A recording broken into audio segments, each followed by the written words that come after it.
Breaking news, may namataang sunog sa Barangay Emerald. Nandun nga ang ating field side reporter na si Lottie para sa mga detalye. Lottie?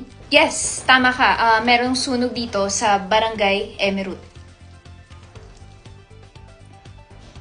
Lottie, maaari mo ba kami bigyan ng mga impormasyon tulad ng paano ba nagsimula ang sunog?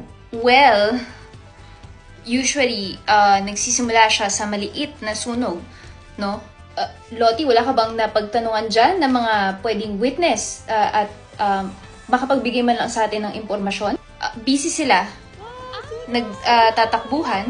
Hindi ko alam kung hindi nyo nakikita, pero nakikita naman ang camera natin na ang nangyari dito ay sunog. Pero baka pwede mo kaming bigyan ng impormasyon tulad ng meron bang mga biktima, mga nasawi, ilang bahay na ang nasusunog, anong oras ito nagsimula, at siguro paano ito nagsimula, no? Para lang mabigyan. Sorry, isa-isa. From the top, ano ulit?